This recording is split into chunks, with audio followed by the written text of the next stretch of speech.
ಬಾಡಿಗೆ ಮನೆ ಅಗ್ರಿಮೆಂಟ್ ನಲ್ಲಿ ನಿಮ್ಮ ಮತ್ತೆ ಓನರ್ ಡೀಟೇಲ್ಸ್ ಸರಿ ಉಂಟಾ ಅಂತ ಚೆಕ್ ಮಾಡಿ. ನಂತರ ಬಾಡಿಗೆ ಹಣ, ಸೆಕ್ಯೂರಿಟಿ ಡೆಪಾಸಿಟ್ ನೀವು ಎಷ್ಟು ಕೊಟ್ಟಿದ್ದೀರಾ ಅಷ್ಟು ಸರಿಯಾಗಿ ಮೆನ್ಷನ್ ಆಗಿದೆಯಾ, ಪ್ರಿಂಟ್ ಆಗಿದೆ ಅಂತ ಚೆಕ್ ಮಾಡಿ.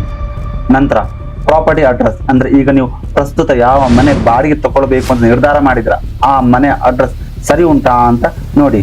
ಅದು including door number, cross, block, main road, cross ಎಲ್ಲ ಮೆನ್ಷನ್ ಆಗಿರ್ಬೇಕು. ಇನ್ಕ್ಲೂಡಿಂಗ್ ಪಿನ್ ಕೋಡ್ ಕೂಡ ಮೆನ್ಷನ್ ಆಗಿರ್ಬೇಕು. ನೀವು ಸೆಕ್ಯೂರಿಟಿ ಡೆಪಾಸಿಟ್ ಎಷ್ಟು ಕೊಟ್ಟಿದ್ದೀರಾ, ವಾಪಸ್ ಅದು ಹೇಗೆ ಸಿಗ್ತದೆ, ಎಷ್ಟು ಸಿಗ್ತದೆ, ಎಷ್ಟು ಕಟ್ ಮಾಡ್ತಾರೆ ಅನ್ನೋದನ್ನ ಕ್ಲಿಯರ್ ಆಗಿ ಮೆನ್ಷನ್ ಆಗಿದೆಯಾ ಅನ್ನೋದನ್ನ ಸರಿಯಾಗಿ ಗಮನ ಕೊಟ್ಟು ಓದಿ ನೋಡಿ. ಒಂದು ವೇಳೆ ಅಪಾರ್ಟ್ಮೆಂಟ್ ಅಥವಾ ವಿಲ್ಲಾ ಆಗಿದ್ರೆ ಅದರ ಮಂತ್ಲಿ ಮೇಂಟೆನೆನ್ಸ್ ಚಾರ್ಜ್ ಯಾರು ಕೊಡ್ತಾರೆ, ನೀವು ಕೊಡ್ತೀರಾ ಅಥವಾ ಓನರ್ ಕೊಡ್ತಾರಾ ಅಂತ ಮೊದಲೇ ತೀರ್ಮಾನ ಮಾಡ್ಕೊಳ್ಳಿ. ತೀರ್ಮಾನ ಏನ್ ಮಾಡ್ಕೊಂಡಿದ್ದೀರಾ ಹಾಗೆಯೇ ರೆಂಟಲ್ ಅಗ್ರಿಮೆಂಟ್ ಅಲ್ಲಿ ಮೆನ್ಷನ್ ಆಗಿದೆಯಾ ಅನ್ನೋದನ್ನು ಕೂಡ ಖಚಿತಪಡಿಸಿಕೊಳ್ಳಿ. ತಿಂಗಳಿಗೆ ವಾಟರ್ ಬಿಲ್ ಎಷ್ಟು ಕೊಡಬೇಕು ಅಥವಾ ಹೊರಗಿನಿಂದ ಪ್ರೈವೇಟ್ ಟ್ಯಾಂಕರ್ನಿಂದ ನೀರು ಹಾಕಿಸಿಕೊಳ್ಬೇಕಾದ್ರೆ ಅದರ ಸಂಪೂರ್ಣ ಜವಾಬ್ದಾರಿ ಯಾರದ್ದು, ಹಣ ಯಾರು ಕೊಡ್ತಾರೆ ಅಂತ ಕೂಡ ಅಗ್ರಿಮೆಂಟ್ ನಲ್ಲಿ ಮೆನ್ಷನ್ ಮಾಡ್ಕೊಳ್ಳಿ.